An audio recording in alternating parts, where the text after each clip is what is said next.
మన దేశంలో టాటాల వ్యాపార సామ్రాజ్యం ఎంత పెద్దదో ప్రత్యేకంగా చెప్పాల్సిన పని లేదు. ఉక్కుతో మొదలయ్యి ఉప్పు వరకు, సాఫ్ట్వేర్ ఉత్పత్తుల నుంచి విమానాల వరకు, కారు నుంచి కరెంటు వరకు, చివరికి టీ పౌడర్ నుంచి కెమికల్స్ వరకు, ఇలా అనేక రంగాల్లో టాటా సంస్థలు భాగమైపోయి విజయవంతంగా వ్యాపారాన్ని కొనసాగిస్తున్నాయి. ఇంకా చెప్పాలి అంటే ప్రతి భారతీయుడు కనీసం రోజులో ఒక్కసారైనా ఏదో ఒక టాటా ప్రోడక్ట్ వాడాలి అనేది ఆ కంపెనీ ఉద్దేశం. ఆ ఉద్దేశానికి తగ్గట్టుగానే టాటా వ్యాపారాలు అనేక రంగాల్లో విస్తరించాయి. మరి ఇంత విజయవంతమైన వ్యాపారం చేస్తున్న టాటాలు టెలికమ్యూనికేషన్ రంగంలో మాత్రం రాణించలేకపోయారు.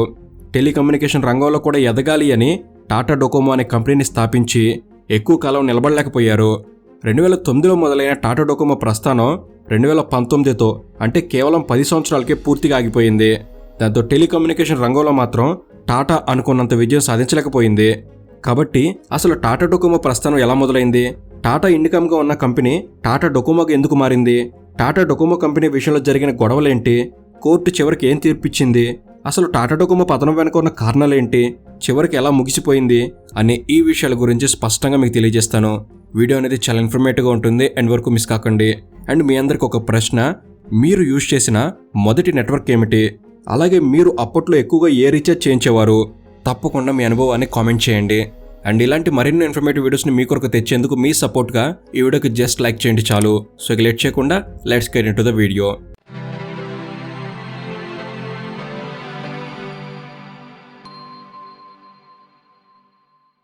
టాటా డొకోమో. డొకోమో గురించి మాట్లాడుకోవడం కన్నా ముందు టాటా ఇండికామ్ గురించి మాట్లాడుకోవాలి.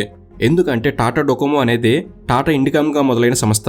టెలికాం రంగంలో సెల్ ఫోన్ విప్లవం మొదలైన తొలి రోజుల్లోనే టాటా కంపెనీ భవిష్యత్తులో టెలికాం రంగానికి ఉన్న ప్రాముఖ్యతను ముందుగానే గుర్తించి 1996లో టాటా టెలిసర్వీసెస్ లిమిటెడ్ అనే కంపెనీని మొదలుపెట్టింది. ముంబై కేంద్రంగా మొదలైన ఈ టాటా టెలిసర్వీసెస్ లిమిటెడ్ ప్రస్థానం మొదట్లో ముంబైలో బ్రాడ్బ్యాండ్ సర్వీసులు, ఇంటర్నెట్ సర్వీసులు ప్రొవైడ్ చేసేది. అలా అంచెలంచెలుగా ఎదిగింది. అలా 2002వ సంవత్సరం వచ్చేసరికి టాటా తన సొంత టెలికాం సంస్థ అయిన టాటా ఇండికామ్ను మొదలుపెట్టింది.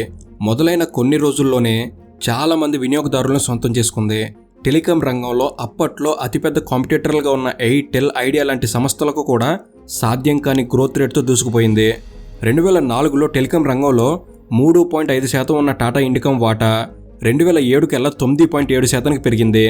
ప్రతి సంవత్సరం 86% స్థిరమైన ఎదుగుదలతో టాటా ఇండికామ్ టెలికాం మార్కెట్లో రాణించింది. ఇక 2007వ సంవత్సరం వచ్చేసరికి అంటే టెలికాం రంగంలో మొబైల్ కమ్యూనికేషన్ సేవలు ప్రారంభించిన 5 సంవత్సరాల్లోనే టాటా ఇండికామ్ 20 మిలియన్ల మంది కస్టమర్లను సొంతం చేసుకుంది. ఇలా టాటా ఇండికామ్ మార్కెట్లో రాణిస్తున్న సమయంలో ఆ కంపెనీకి టెక్నాలజీ పరంగా ఒక సమస్య ఎదురైంది. అదేంటంటే ఇండియన్ టెలికాం రంగంలో 2 రకాల టెక్నాలజీస్ ఉండేవి. వాటిలో ఒకటి CDMA technology, 2 GSM technology. CDMA టెక్నాలజీలో వాయిస్ క్లారిటీ ఎక్కువగా ఉంటుంది. దాంతోపాటు కాల్ ట్రాఫిక్ ఎక్కువ ఉన్నా కూడా నెట్వర్క్ సపోర్ట్ చేస్తుంది. కానీ కాల్ మాట్లాడుతూ ఇంటర్నెట్ ఉపయోగించడం సాధ్యం కాదు. అదే GSM టెక్నాలజీలో వాయిస్ క్లారిటీ తక్కువగా ఉంటుంది. కాల్ ట్రాఫిక్ ఎక్కువగా ఉన్నప్పుడు నెట్వర్క్ సపోర్ట్ చేయదు. కానీ కాల్ మాట్లాడుతూ ఇంటర్నెట్ ఉపయోగించడం మాత్రం GSM టెక్నాలజీలో సాధ్యమవుతుంది. అయితే Tata Indicom company CDMA technology మీద నడిచేది. టాటా ఇండికామ్ మొదలైనప్పుడు మొబైల్ ఫోన్లన్నీ కేవలం కాల్స్ మాట్లాడడానికి మాత్రమే ఉపయోగించేవారు. కానీ రాను రాను మొబైల్ ఫోన్ల ద్వారా ఇంటర్నెట్ వినియోగం పెరుగుతూ వచ్చింది.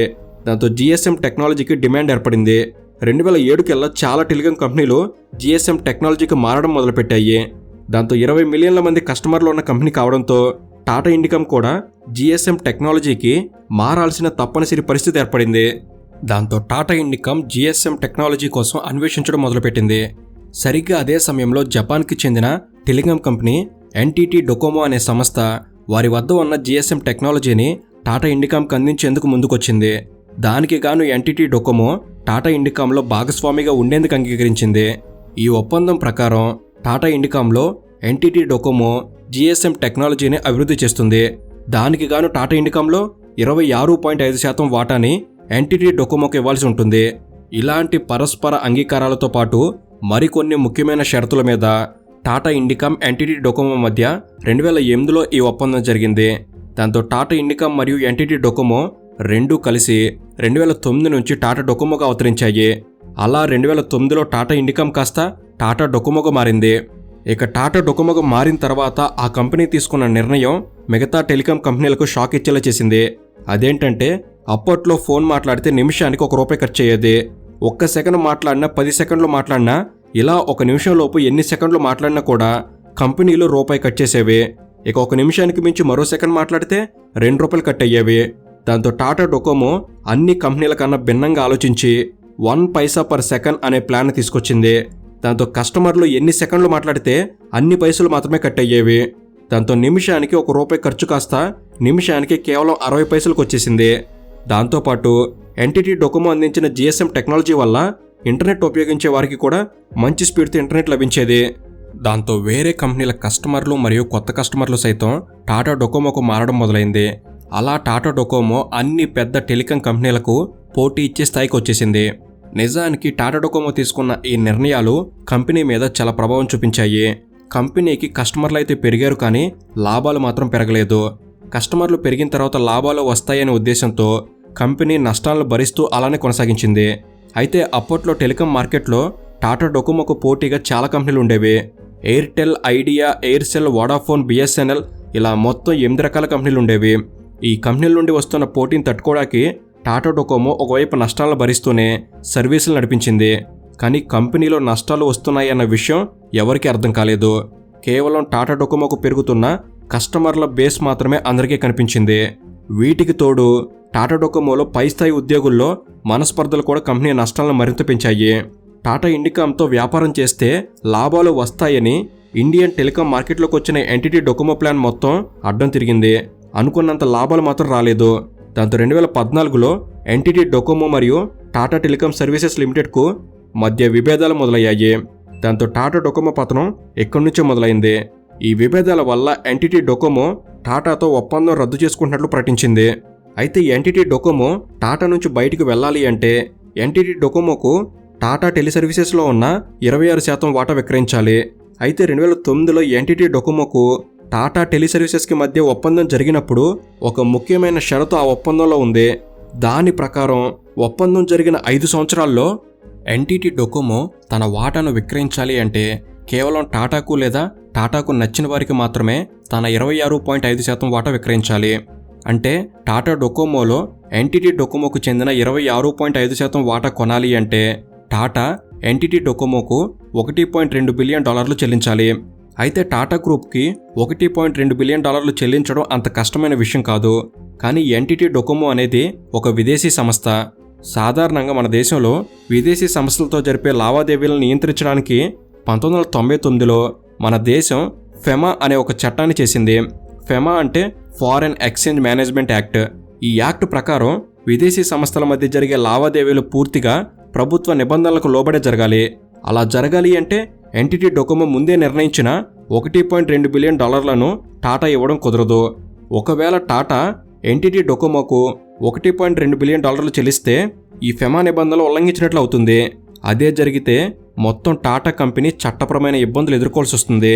దాంతో టాటా ఎన్టీటీ డొకోమోకు ఫెమా చట్టానికి వ్యతిరేకంగా వెళ్లి $1.2 బిలియన్ ఇవ్వడానికి అంగీకరించలేదు. అయితే టాటా గ్రూప్ మాత్రం ఫైనాన్స్ మినిస్టర్ని, RBIని కలిసి ఫెమా చట్టంలో మార్పులు చేయాలని కోరింది. కానీ RBI కానీ ఫైనాన్షియల్ మినిస్టర్ కానీ అందుకు అంగీకరించలేదు. దాంతో ఎన్టీటీ డొకోమో ఇక UK దేశంలోని ఇంటర్నేషనల్ కోర్టులో టాటా గ్రూప్ మీద కేసు పెట్టింది. దాంతో ఇంటర్నేషనల్ కోర్టు టాటా గ్రూప్ని ఎన్టీటీ డొకోమోకు 7,900 కోట్లు అంటే $1.7 బిలియన్ చెల్లించమని నోటీసులు ఇచ్చింది. అంతేకాకుండా ఆ డబ్బు టాటా గ్రూప్ చెల్లించిన పక్షంలో UKలో ఉన్న టాటా స్టీల్ కంపెనీ మరియు జాగ్వర్ కార్ కంపెనీని సీజ్ చేస్తామని హెచ్చరించింది. దాంతోపాటు ఎన్టీటీ డొకోమో మరోవైపు ఢిల్లీ హైకోర్టులో కూడా కేసు వేసింది.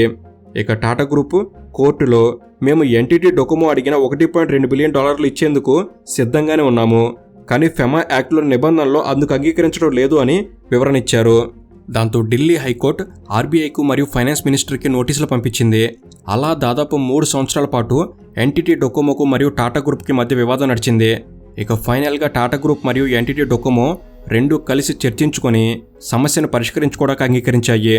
కానీ RBI మాత్రం టాటా గ్రూప్ తీసుకున్న నిర్ణయాన్ని వ్యతిరేకించింది.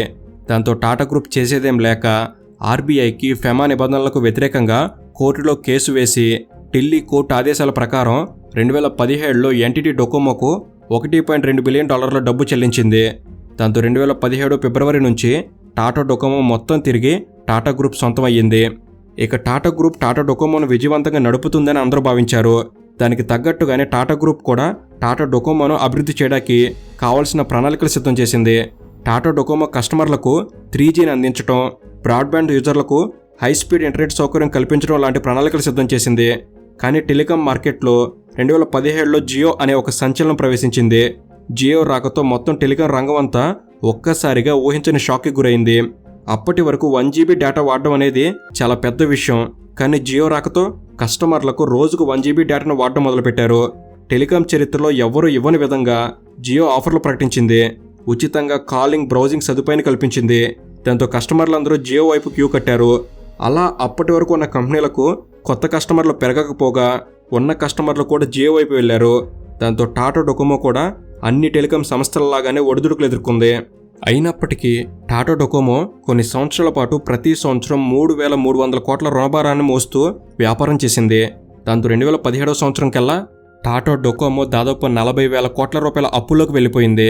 ఇక అలాగే కొనసాగిస్తే ఆ రుణభారం మరింత ఎక్కువయ్యే అవకాశం ఉంది అని టాటా గ్రూప్ భావించింది. దాంతో టాటా గ్రూప్ టెలికాం వ్యాపారాన్ని కొనసాగించడం భారంగా భావించి 2017 అక్టోబర్లో టాటా గ్రూప్ టాటా టెలిసర్వీసెస్ లిమిటెడ్ని ఎయిర్టెల్లో విలీనం చేసేందుకు ఒప్పందం కుదుర్చుకుంది. 2017 వరకు టాటా డొకోమోకు దేశవ్యాప్తంగా 19 సర్కిళ్లలో మొత్తం 4 కోట్ల మంది కస్టమర్లు ఉన్నారు. దాంతో ఎయిర్టెల్ టాటా డొకోమో కస్టమర్ బేస్ను దృష్టిలో ఉంచుకొని మొత్తం టాటా డొకోమో ఆస్తులు, అప్పులు అన్నీ ఎయిర్టెల్లో చూసుకునే విధంగా ఒప్పందం చేసుకుని టాటా డొకోమోని తనలో విలీనం చేసుకుంది. 2017లో ఈ ఒప్పందం జరిగినా కూడా 2019 జూలై వరకు ఎయిర్టెల్ టాటా డొకోమో పేరుతోనే సేవలు అందించింది. ఇక 2019 జూలై నుంచి ఇండియన్ టెలికాం రంగంలో టాటా డొకోమో పూర్తిగా కనుమరుగైంది. అలా ఎంతో విజయవంతమైన టాటా గ్రూప్ ఆఖరికి టెలికాం రంగంలో మాత్రం తన ముద్ర వేయలేకపోయింది. సో ఇది ఫ్రెండ్స్, టాటా డొకోమో అనేది ముగిసిపోవడం వెనక ఉన్న కథ. అండ్ మీకు టాటా డొకోమోతో ఎలాంటి అనుబంధం ఉంది? మీ అనుభవాన్ని తప్పకుండా మాతో పంచుకోండి. అండ్ ఈ వీడియో అనేది మీరు కొన్ని కొత్త విషయాలు తెలుసుకోవడంలో ఎంతో కొంత ఉపయోగపడిందని భావిస్తున్నాను. ఈ వీడియో కనుక మీకు నచ్చినట్లయితే జస్ట్ లైక్ చేయండి చాలు. ఇలాంటి మరెన్నో ఇన్ఫర్మేటివ్ వీడియోస్ ఇక్కడ నుంచి రాబోతున్నాయి. వాటిని మీరు కూడా పొందేందుకు తప్పకుండా మన తెలుగు నాలెడ్జ్ని సబ్స్క్రైబ్ చేసుకుని బెల్ని ఆల్లో పెట్టుకోగలరు మనవి. Thank you for watching. Have a good day.